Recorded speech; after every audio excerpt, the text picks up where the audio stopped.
What's up, guys, and welcome back to my reading journey. Hope we're all doing absolutely fantastic, and today, as usual, we're going to continue with Aristotle's Nicomachean Ethics. It's going to be the 6th chapter of the second book, so let's get started. Virtue of character, its differentia. But we must say not only, as we already have, that it is a state, but also what sort of state it is. It should be said, then, that every virtue causes its possessors to be in a good state and to perform their functions well. The virtue of eyes, for instance, makes the eyes and their function excellent because it makes us see well. And similarly, the virtue of a horse makes a horse excellent and thereby good at galloping, at carrying its rider, and at standing steady in the face of the enemy. If this is true in every case, the virtue of a human being will likewise be the state that makes a human being good and makes him perform his function well. We have already said how this will be true, and it will also be evident from our next remarks if we consider the sort of nature that virtue has.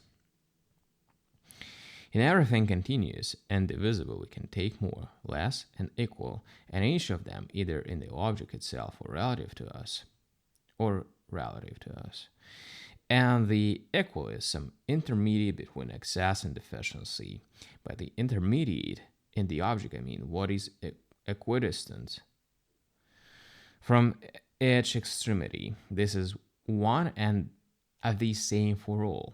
But relative to us, the intermediate is what is neither superfluous nor deficient. This is not one and is not the same for all. If, for instance, 10 are many and 2 are few, we take 6 as intermediate in the object, since it exceeds 2 and is exceeded by 10 by an equal amount, 4.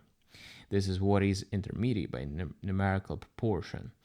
But that is how we must take the intermediate in that is relative to us. For if 10 pounds of food, for instance, are a lot for someone to eat, and 2 pounds a little, it does not follow that the trainer will prescribe 6, since these might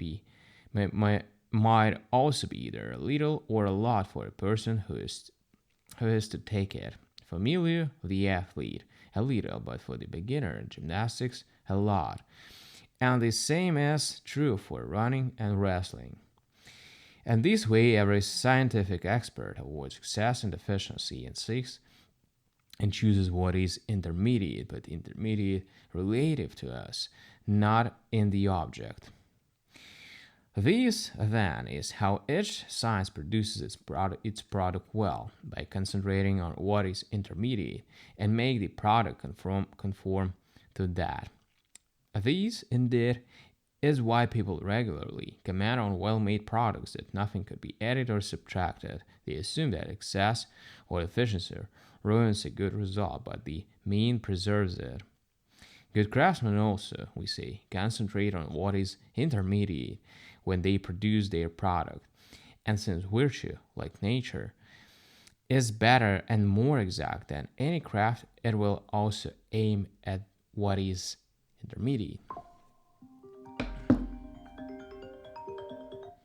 Alright, guys, so we've done with another chapter, and we're going to continue tomorrow on the next one. Thank you for joining me today on this reading session and this video. See you tomorrow. Bye.